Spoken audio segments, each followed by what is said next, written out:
Great. So we're here with Jocelyn Cripps from the Financial Times, and I've already forgotten your title. So I'll ask you to articulate what your wonderful title is at the Financial Times. Okay. So I'm EVP of Global Marketing for the Financial Times. Effectively what I do is look after content revenues for individual paying customers. So I have a team that kind of mimics the life cycle of a customer. So we look at audience development, acquisition, retention, CRM, and then the analytics side of things. So from a campaign optimization perspective. Big job, lots of things going on. Lots of things going on. Thank you so much for being at the Westchester Digital Summit. We're honored to have the Financial Times here. What were your impressions? I mean, you've just come off stage, powerhouse panel, lots of compelling things discussed. Well, actually two things, one pre-panel and one post-panel. So during the panel, I think we were talking a lot about social media and paid versus earned. Do you pay for it? In fact, if you're ESPN, never, not at all. Yeah.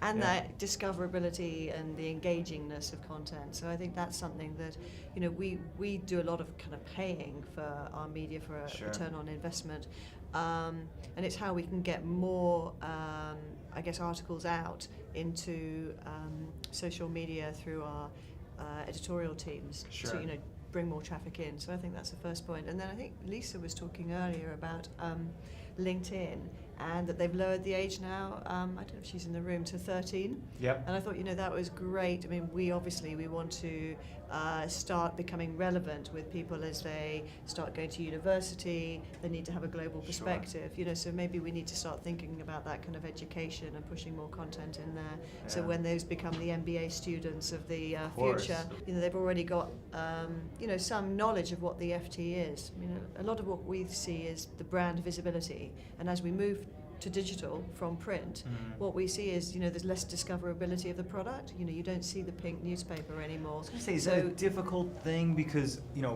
out in the lobby, the FT's lying there and you could spot it from 20 yards away. I mean, there's definitive brand equity in the look and feel, the texture of it. Yeah. How does that translate into the online world? Well, we're doing a big study into this at the moment. The impact of just not having that paper around as much as you see kind of print declining. You've got not only the brand equity, the visibility of it being that distinctive pink color, but also it being a badge read. So you seeing someone reading it, a global C-suite audience, and you're aspirational. Yeah, you have so we have to work very hard in terms of influence and thinking about how we can monitor those trends and what we can do to actually make up for that. I think it's fascinating. I think it would also be fascinating to learn more from the younger generation, you said 13, 14-year-old kids, to see if there's almost a throwback sense where there's kind of joy in picking up the paper and saying, you know what, I'm putting the tablet down and I'm going to read the paper and really get some concrete financial insights here.